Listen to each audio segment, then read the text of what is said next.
నమస్తే. ఒక real estate broker ని ఓటుకు నోటు కేసులో దొంగ 420ని తెలంగాణ ఉద్యమ సమయంలో ఆంధ్ర పాలకుల బూటు నాకినోన్ని ఈ తెలంగాణ ప్రజలు ఆశీర్వదించి ముఖ్యమంత్రిని చేస్తే అధికార మదంతోని ఒళ్ళు కొవ్వెక్కి బల్బ్ మాటలు మాట్లాడుతున్నారు. ఏం మాట్లాడుతున్నావు?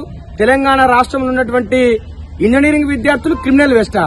ఈ తెలంగాణ రాష్ట్రంలో ఉన్నటువంటి ఒకే ఒక్క క్రిమినల్ వేస్ట్ నువ్వు. తెలంగాణ విద్యార్థి యువతగా నీకు ఒక సవాల్ విసురుతున్నాం. నీకు గనక దమ్ముంటే నీ ఎన్నికల అఫిడవిట్ ను లాయర్లు లేకుండా నువ్వు నింపితే, లేకపోతే MLA full form member of the legislative assembly అని చెప్పి సీఎం చీఫ్ మినిస్టర్ అని చెప్పేసి నువ్వు రాయగలిగితే నువ్వు ఈ రాష్ట్రానికి ముఖ్యమంత్రి పనికొస్తావని చెప్పేసి తెలంగాణ యువత నిన్ను క్వశ్చన్ చేస్తా ఉన్నది.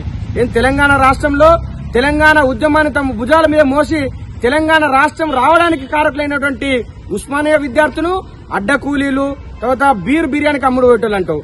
ఈ రోజు తెలంగాణ రాష్ట్రంలో ఉన్నటువంటి హైదరాబాదు ఐటీ ఎగుమతులలో దేశంలోనే నెంబర్ 2 పొజిషన్ ఉన్నదంటే తెలంగాణ రాష్ట్రము ఈ యొక్క స్టార్టప్ లకు ఒక హబ్ గా ఉన్నదానికి కారణం ఇక్కడ ఉన్నటువంటి ఇంజనీరింగ్ యువత, ఇక్కడ ఉన్నటువంటి యువత. అవన్నీ అర్థం చేసుకోకుండా ఒళ్ళు కొవ్వెక్కి బల్బ్ మాటలు మాట్లాడుతూ ఇక్కడ విద్యార్థుల యొక్క మనోభావాలను దెబ్బతీసేటువంటి కుట్రకు పాల్పడుతున్నావు. గతం లోపల ఇక్కడ ఉన్న తెలంగాణ ఆర్థిక పరిస్థితి చాలా దారుణంగా ఉన్నాయని చెప్పేసి బయట మన యొక్క ఇజ్జత్ పోయేటట్టు చేసినావు. ఇప్పుడు ఇక్కడ ఉన్నటువంటి యువతకు ఇక్కడ కనీసం ఒక అప్లికేషన్ ఫామ్ నింపరా అని చెప్పేసి, అంటే ఉద్యోగాలు రాకుండా చేయాలని చెప్పేసి కుట్రలు పన్నుతున్నావు. అంటే నువ్వు ఒక రాష్ట్రానికి ముఖ్యమంత్రి అయి ఉండి ఇట్లా మాట్లాడుతూ రాష్ట్రం యొక్క పరువును తీస్తున్నావు అని చెప్పేసి మేము ఆరోపిస్తున్నాం.